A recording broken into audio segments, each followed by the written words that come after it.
What's up, guys? Welcome back to my channel. If you guys are tuning in from the other videos I have posted from the appointment information, thank you guys for coming back.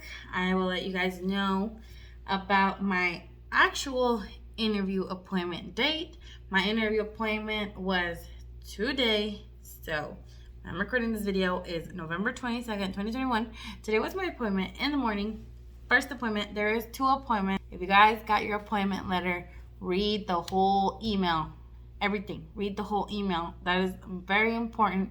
Every appointment you make, read the last confirmation page.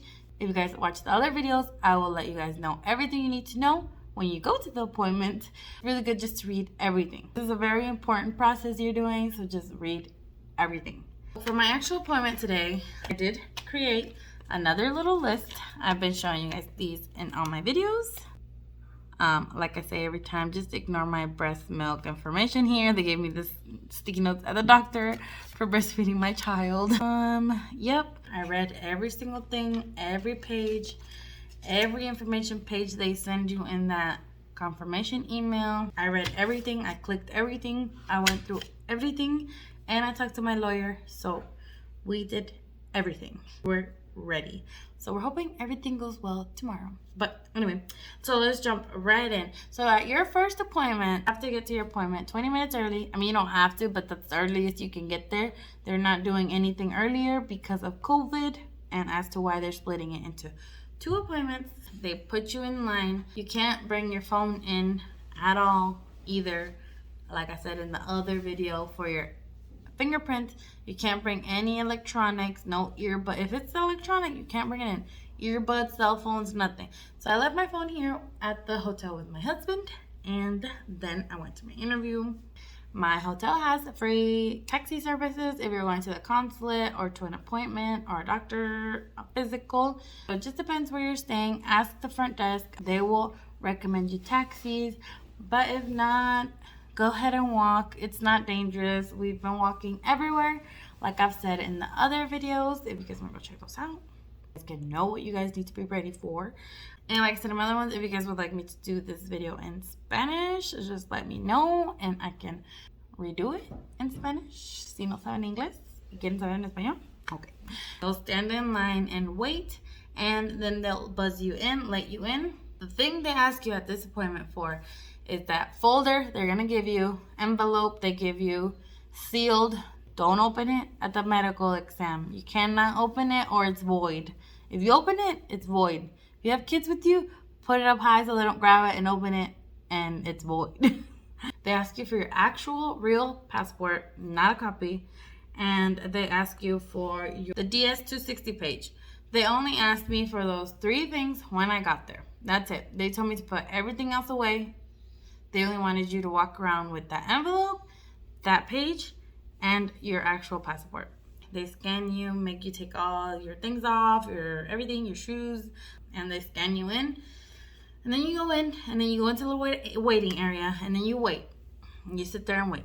And then they make you get up, and they put you in rows by like your last name, by the letter, and they walk you to another little room. And then they make you sit in another big old line of chairs, and you wait.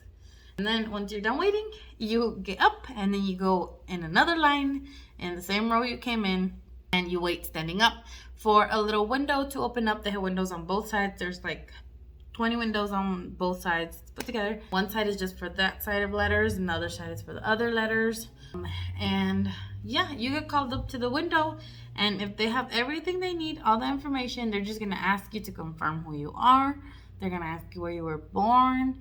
She asked me where I was born, and I was like, I was born in Matias Romero. They don't go based off of like the actual name. They go based off like the county, I guess, kind of. She just asked me for my original birth certificate to check that, which I feel like everybody kind of gets confused because every person I was seeing, they would ask them for it, and she said they only needed it to confirm. Yeah, they go off based on the county, not even like the state. So if you get confused, that is why I was kind of confused too as to why she was telling me that, but I guess. If you're going through this because of your spouse, they're going to ask you for the original marriage certificate. They're going to ask you for all those 3 pages that you had out in the first place. You're gonna give it to her. They're gonna open it there in front of you, look at it, and then they'll keep your passport. They don't give it back. They're left without it. So they asked me about who is petitioning for me and who is going to be my affidavit of support. So they asked me for their most recent taxes. I was seeing so many people walk out of there, like within my line, that didn't bring their taxes, and they tell them that they needed the taxes to get them by tomorrow, their next appointment, or they were going to be delayed. So bring your taxes, because they're going to ask them for you at that first appointment. And she did ask me if I only had one affidavit of support, which we only put my husband with my lawyer, so hopefully they don't tell me anything that he makes too little bit of money or something like that, which I was kind of worried about. But I would hope my lawyer knows what she's doing and would see that he doesn't make enough money to put somebody else. I don't know. That was my only worry, because I heard a lot of people have 2 people as their affidavit of support. But I don't know. I was a little confused, but I guess that's all they asked me for. Just those pages that they ask you for at the front of the gate when you go in. They asked me for my birth certificate because I was kind of confused as to why they were asking me. They asked me for my original marriage certificate and his tax form. That is it. That's all I ask you at the first one, unless they have something missing in your file that they didn't have, that your lawyer might have not included and they needed, and I wasn't missing anything. They gave me a little blue page to re-enter tomorrow. It just has my name, my case number, and the number they gave me when I went in, and the time I went in today, and then what time my next appointment is. And at the bottom it says if anything is missing, they'll check it off and tell you need to get that. They gave me a little pamphlet that I need to read of your legal rights in the USA. And she did say they're going to ask you questions about it. So we will see tomorrow what they ask me. We will see how tomorrow goes. And I will let you guys know what you need for tomorrow. And hopefully everything comes out good. I don't think we have anything wrong.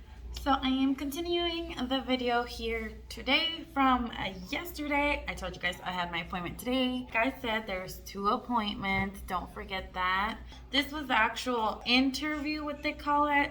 It's not even really an interview. You just go up to the little box again that you went to turn in your papers. But now on the other side, there's like different little boxes. And I did notice that to get approved for these, it's actually like American people approving you or denying you. So it's not like all the Hispanic people were just collecting the sheets and all your information.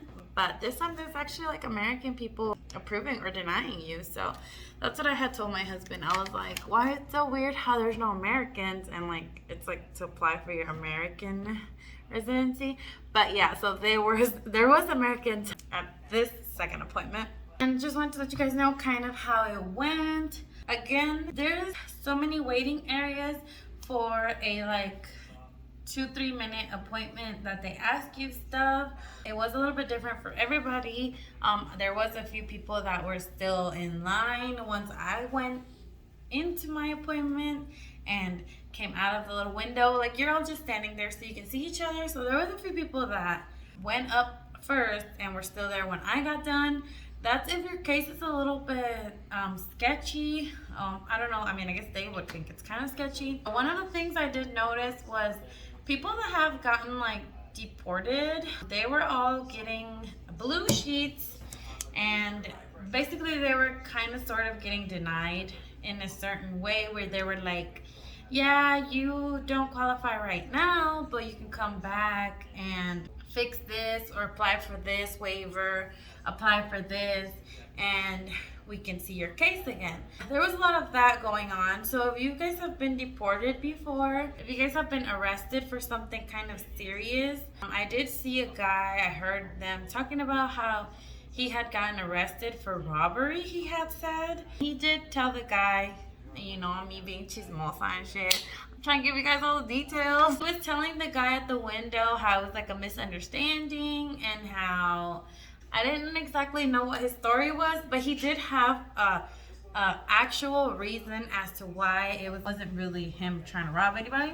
So the guy was like, okay, and he did get his green sheet, he got approved once he clarified why he got arrested.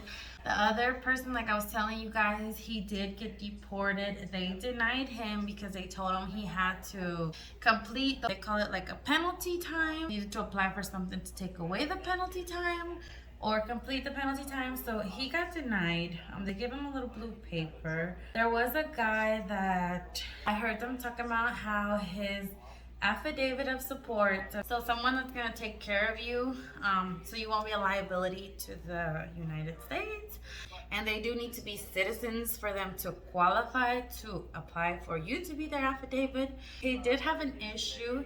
I don't know what his outcome was. They were saying how his affidavit of support only had income for unemployment, so the guy kind of kept hassling him about that. And I don't know what his outcome was because he went before me and he was like 3 people before me. And when I got done, he was still at the window talking to the guys. So I don't know what happened there, but if you guys haven't done your taxes or you guys are in this process, do your taxes every year and make sure the person who is your affidavit is working, because it seemed like the guy kind of wanted to deny him just by his face when he told him something about that his affidavit only had unemployment. But I don't know. I mean, I hope everything came out good for him and he accepted it, because it was like during last year when coronavirus started. So I was kind of like, well, maybe he'll give it to him. You know, it's like an actual reason. Everybody lost their jobs, you know. Maybe he had the year before and the person made good money. I don't know. I just hope everything came out good for that guy. So those are a few scenarios I was trying to tell you guys in case you guys have a situation like that or something. You guys might want to reconsider coming over here to your appointment. I don't know. It's up to you, because you're going to get stuck here if they deny you. The first day you go, they're going to give you that little blue paper that I showed you guys, which is a half sheet. If you guys get denied the second one, they give you a whole sheet that's a blue sheet. So I got approved. They gave me this little green sheet. Excuse that, my son ate this paper. He was eating the paper. Get a green sheet with all the information. You just have to wait for an email to go pick up your passport, because like I said yesterday, they take away your passport and keep it to stamp on the new American sheet to it. As far as the interview goes, I'm pretty sure they already know if you're going to get approved or denied. They just kind of want to ask you a few questions just because, I guess. I got up to the thing. The lady asked me my name. They make you lift your right hand up and swear that you're going to tell the truth and nothing but the truth. She opens like your whole portfolio, and when I saw my portfolio, I saw it's my right hand, her left hand.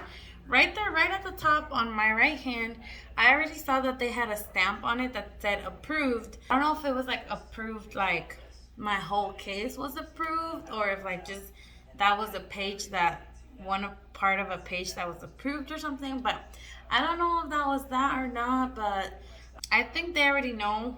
And if it's up there, if it's approved, I'm sure they already know if you're like automatically approved. Thinking some people might not have like an approved or denied stamp. They'll give that up to them depending on all the paperwork you bring, and then they approve you or deny you if you're missing stuff. Since I had everything in order the first when I went, I didn't miss anything. I had brought everything. She just asked me, I got there, she asked me my name. She asked me who is asking for me. I told her my husband is my petitioner. She asked me, do you have kids? And I was like, yes, we have 3 kids. And then she asked if I had been to Mexico before, any time before this. And I was like, nope, I've been in the United States the whole time. She asked me what my husband does for a living. And I told her he works in the granite industry, fabricating, because that is what we put when we did things. So I didn't want to change the answer. He does a different job now, like still in the granite, but different job. But I just wanted to say exactly what we wrote when we applied to. So I just told him he was a fabricator in granite. And they asked me where he was born at. And I told them he was born in California. And then they asked us where we currently live. And I was like, in Indiana. So those are the only things she asked me. I'm pretty sure that was just kind of to verify everything. All the information we gave them was true and correct. And she was just like, okay, congratulations, you are approved. And she gave me the green sheet and she told me to wait for an email to pick up my passport and to be able to go back into the United States. That was it. Easy peasy. They give you back your original birth certificate, your original marriage license, any original paperwork you had given them, they give it back to you. They actually didn't give me my tax forms back. They kept those. So I think they need those just to verify for the rest of your life that somebody said they were going to take care of you. She kept it. And that's it. Or they might give it back to me when I pick up my passport. I'm not sure. Tomorrow is Thanksgiving, so we are probably going to be stuck here for Thanksgiving together without the girls. First time ever without the girls on Thanksgiving. It's kind of sad. I wanted to go home today, but we're waiting for that passport. I'm thinking they're not going to open tomorrow, so we're going to be stuck here. I'm hoping we can be home by Friday. That is it for this video, guys. Thank you guys so much for watching. Don't forget to go check out all the other videos of your fingerprints, what to expect at your medical exam. If you guys are doing this, be prepared. Read all your email. Read all your information. Be prepared. Be ready. Bring all your documents. They don't ask you for anything, but bring them all anyway. Yeah, guys, thank you guys so much for watching. Go check out my other videos. Bye.